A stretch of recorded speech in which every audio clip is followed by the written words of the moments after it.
Beginnings are always hard. You start with a blank sheet of paper, blinking cursor, a random floating idea. Many, they just stop there, having no tolerance or patience for creative endeavors, preferring to spend their time shoring up or improving existing systems. Others ponder, they think, and eventually, something happens. Spark, an idea. Vague at first, then over time, slowly coming into focus. Anyone who has a project that they started from scratch will know that feeling. The elation of having something that started out as nothing turn into something. It's even more daunting when you have little to no experience in the medium that you're working with. Such was the experience a young Hiroji Kyote found himself in as part of Nintendo's crack development team, Research and Development 1. He and one other engineer were tasked with coming up with a new game title for the NES. The system had recently had a multitude of hits in Zelda and Super Mario World, and Nintendo was eager for more. They were simply told to throw something together and left to work at their own pace, which for most people would have been very daunting, but the two took it in stride, trusting that guidance would come near the end and it would all come together. Gunpei Yokio, the head of R&D Team 1, wanted something to rival Miyamoto's rise to fame in the company. He had once been Miyamoto's boss, you see, and since Mario took off, Miyamoto had his own development team, creating a bit of rivalry between the two. Yoke obviously wanted something successful to take him down a notch or two. He wanted something atmospheric, something where the environment itself could tell a story. In short, he wanted something more cohesive than Super Mario Bros. Not bright and colorful, but gritty and real, something more visceral and dark that could pull players in. So it was that Quixote started work with just him and one other on the character designs and movement. They were given a shocking amount of free reign and very little direction for something so important to their manager. But they had faith again that guidance would come near their end and kept working. Designing many of the set pieces and monsters took a 10-month period. Deciding early on they wanted to do a more sci-fi theme and something more action-oriented, they looked to popular movies at the time, easily finding inspiration in the movie Alien. They took many of their cues and set pieces from that movie, which is no surprise given the sharp yet sleek angles to the vicious horns and fangs the enemies have in the game. Just looking at many of these enemies, you can almost imagine the drool and the vicious anticipation the monsters would have when waiting for their unsuspecting prey to come close. It was perfect for the mood they wanted in the game. They also wanted multiple bosses to challenge the player as they navigated. Kraid and Ridley were created as lieutenants to the malevolent Mother Brain to act as guardians to her resting chamber, where the player would have their final conflict. Once these three were ready, it was time for a lead. The main character they wanted almost to be like an android, so Quixote came with almost a robot-like antagonist that the player would spend their time playing. In fact, that's where the name Metroid came from. It's a combination of Metro and Android, where Metro would indicate underground, and Android the type of antagonist. Combine the two, and you have Metroid. It wasn't until several months of development time that someone put two and two together and stopped and said, "Hey, wouldn't it be cool if the main character was a girl?" Given the inspiration they had pulled from an Alien, it seemed a good fit. And the idea stuck, giving Nintendo its first female lead in a game. Up until this time, all the other female characters Nintendo had done had either been supporting characters or some sort of object to be saved. This would be the first one to take the center stage, which was fairly revolutionary for Nintendo at the time. She was much tougher than Mario. She was well armed and well trained, and you knew immediately upon seeing her with her iconic blaster arm and the tight movement that she had that this character was a force to be reckoned with. Who needed to avoid enemies when you could blast them to pieces or blow them away with bombs, after all?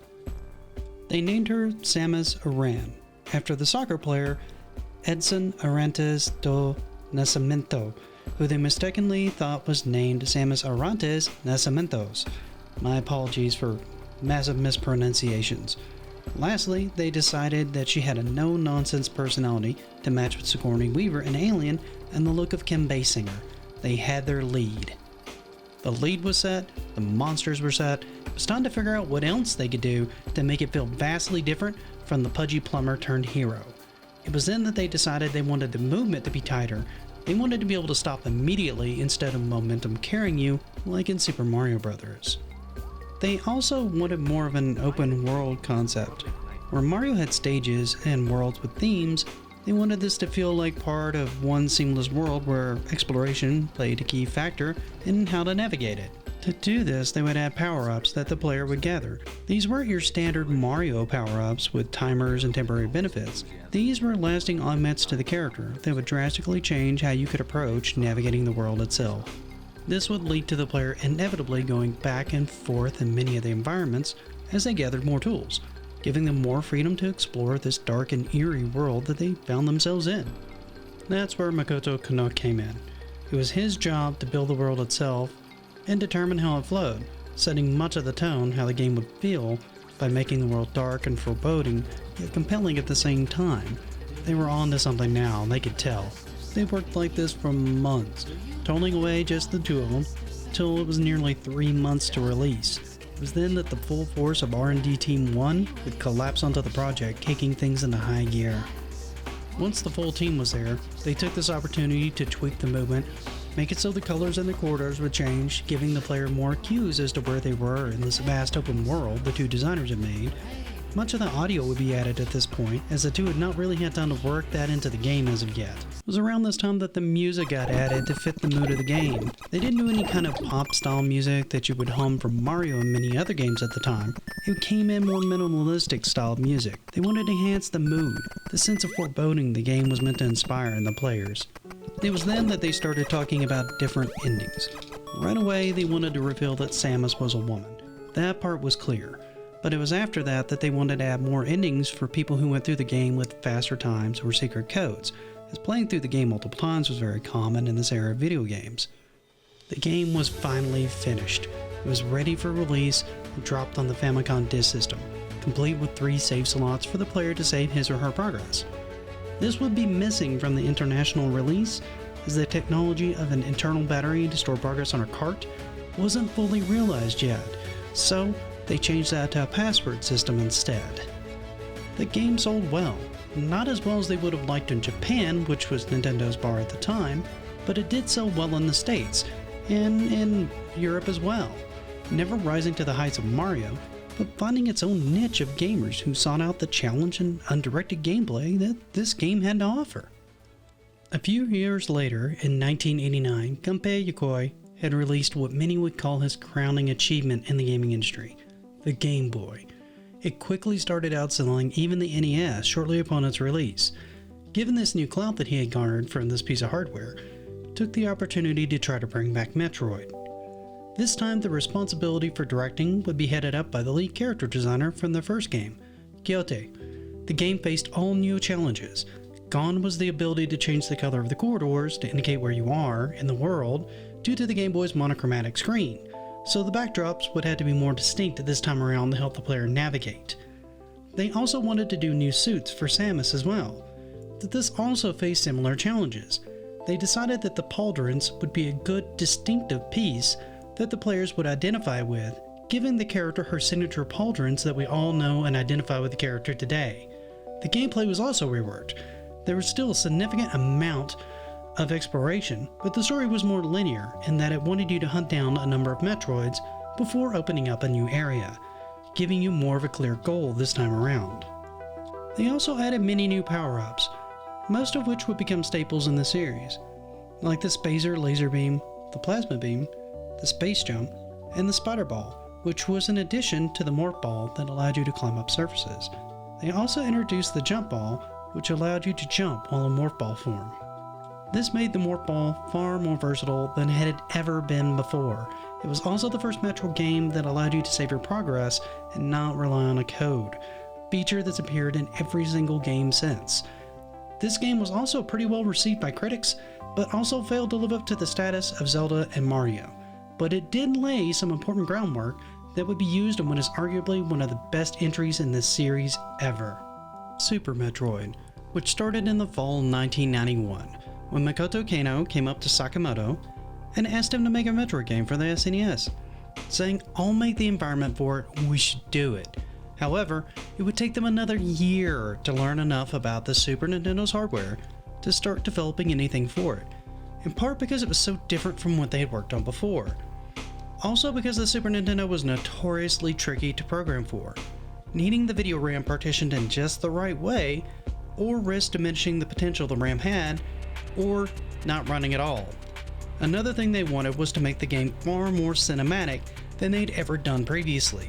They wanted to make the camera pan to important parts in the frame, drawing your eye to it so that you knew it was important and part of the story, something rarely ever done at this time. Development started in earnest, with only 3 of the main developers from the previous titles involved.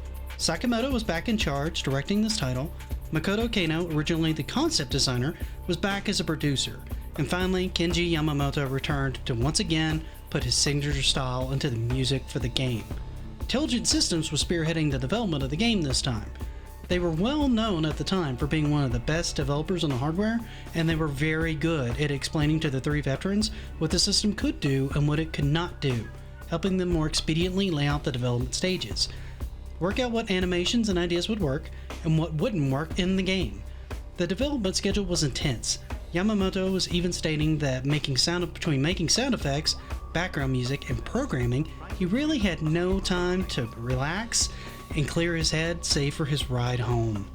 It was on one such ride home that he stopped. His eyes went wide and he pulled over quickly into a parking lot. He had to do this. He pulled out a recorder, building out a tune for like 10 to 20 minutes. He then quickly went home and worked up a digitized version, and the title music for Super Metroid was born. The team continued to pour itself into development more and more, with the last 3 months being particularly grueling. People would sleep in shifts in the break room, not because they had to, but because they were so absorbed in making the game that much better. Most of the team could hardly stand to leave for any length of time because of how obsessed they were getting with this project. A map system was added into the game to help navigation be easier for the player, and to point out some important item locations. New weapons and suits were added for some of the navigational reasons and others for combat. Sounds were gone over meticulously. Sakamoto was in particular very picky about how the Metroid would sound, and had them record it again and again until it was just right. Day after day they were adding, tweaking, and refining the game, until finally Makoto Kano stood up and said, let's master this up. We're done. The team was shocked and relieved. They had done it. After 2.5 years of some of the most intense work of their lives so far, they were done.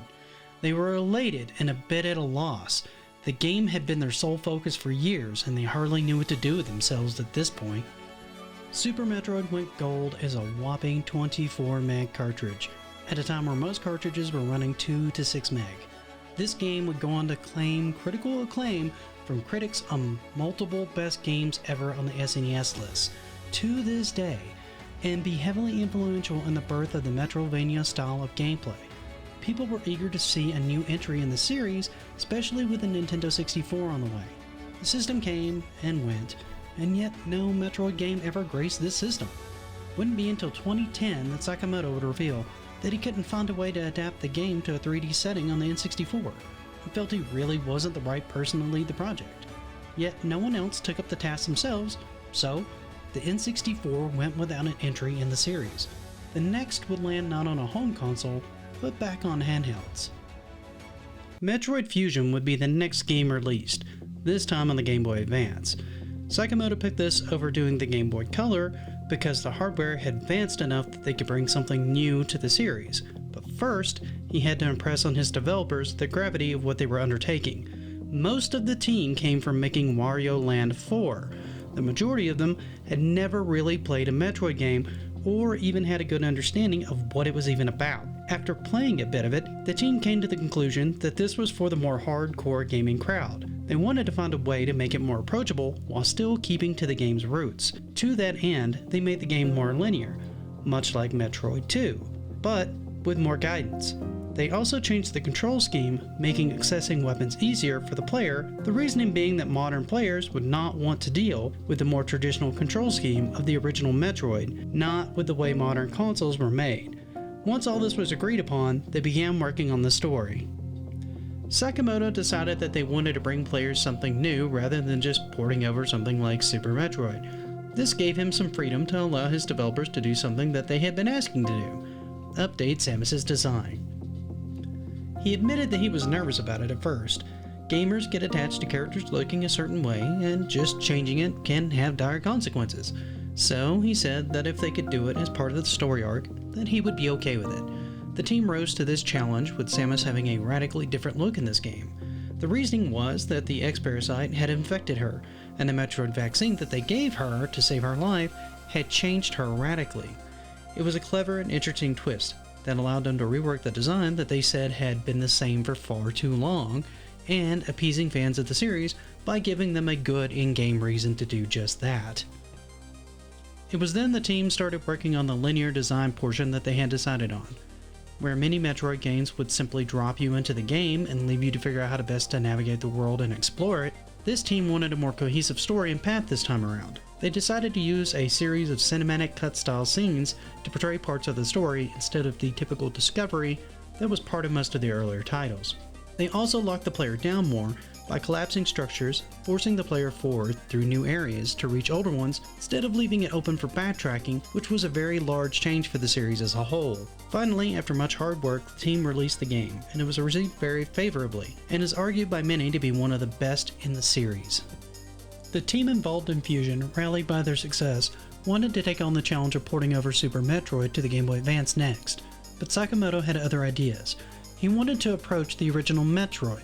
He felt that they could revisit it by adding some new mechanics and some new cinematic story elements to help newcomers ease into the series, likely the ones that just bought Fusion. He wanted people to understand the origins and the world of Metroid better. Little did they know that this would be the last game that Nintendo R&D1 would ever make. The division was disbanded and restructured shortly after the release, and wow, what a great way to go out. Not only had they have a hit in Fusion, but they also re-released Metroid, added more depth to it, more content, and showed people what a great franchise that Metroid really was. It reviewed well, and is often on multiple must-have Game Boy Advance titles lists. Still to this day, it's recognized as one of the best games on the handheld.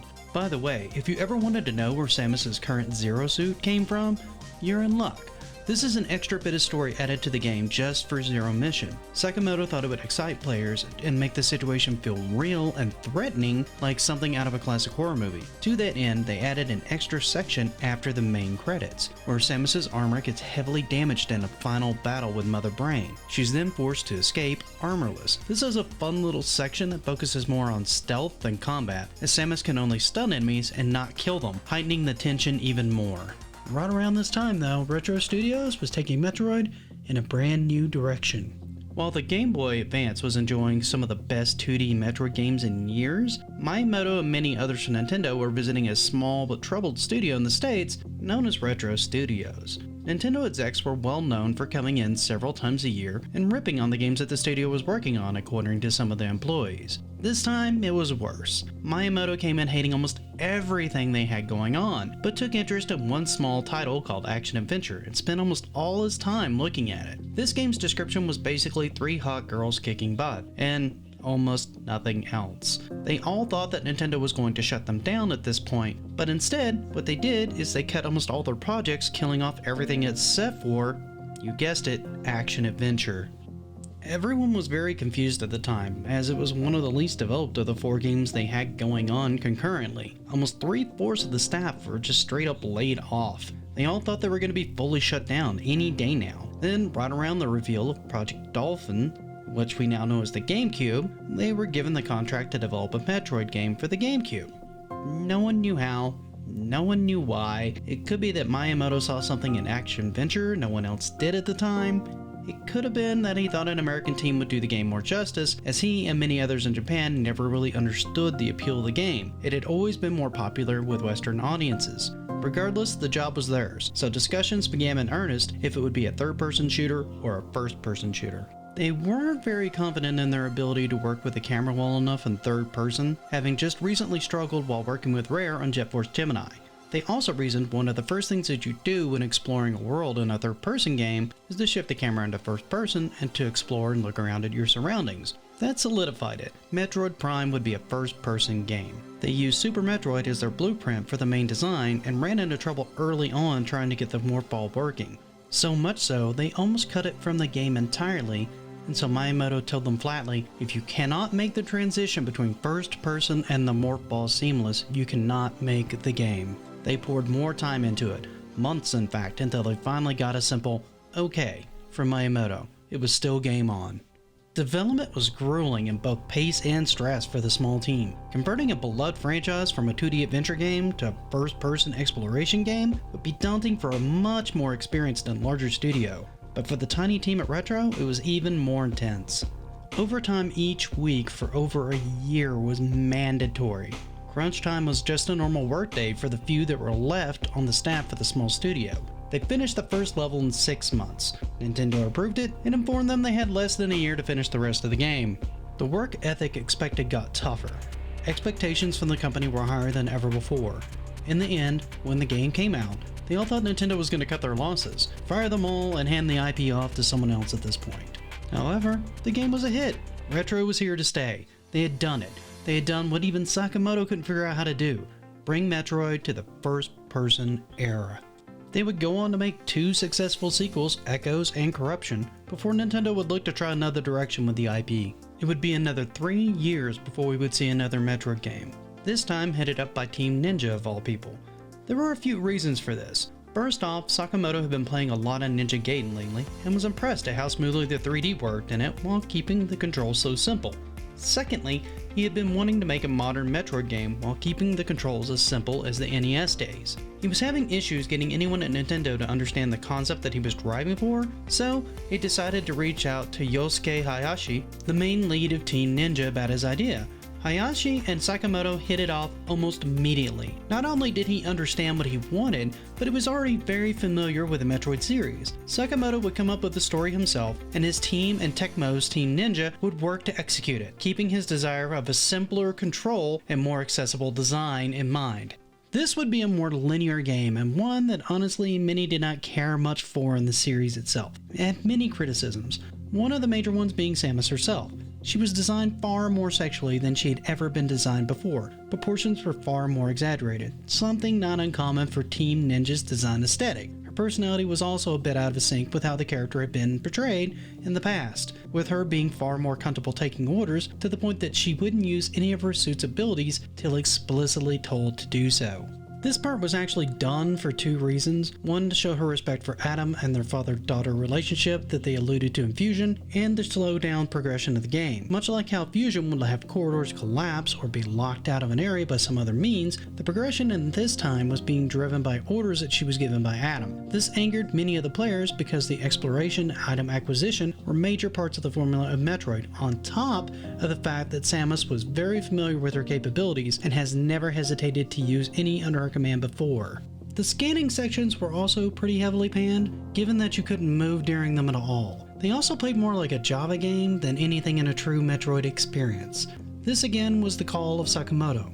He didn't want to have to figure out where the player was after they got done with these sections, and was very insistent that the scanning sections be in the game. All this made for a rather tonally confused end product for most of the player base. To his credit, or detriment, depending on how you look at it, Sakamoto stands by Other M, and thinks it came out just how he wanted it, regardless of its reception, which was good by critics, but far less so by many players I've spoken to.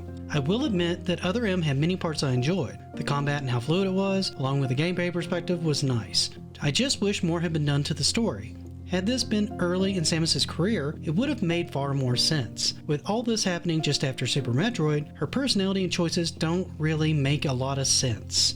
In the end, it was mostly a divisive game, enjoyed by some, hated by many, oddly fitting with the beleaguered history of the franchise as a whole, always struggling to catch up and surpass the popularity of the pudgy plumber, only to find hindrances with mistiming and mixed audience reception, at least in Japan. With Metroid's 35th anniversary just around the corner, it will be hard to tell what will happen with the IP moving forward. Many are still hoping for Metroid Prime 4, which by all reports is still in heavy development. Rumors also abound of a remaster of Super Metroid for the Switch. Many speculate that the Metroid Prime trilogy is being remade for the system as well. Hopefully we get news for all of these and more in the coming year. Gunpei Tokyo's legacy with Metroid deserves no less respect and celebration than was shown from Mario this year, after all. I'd like to take a moment before we wrap up to thank everyone for watching and remembering Metroid for a time with me. It's amazing to see how many games got made for a series that constantly struggled in Japan.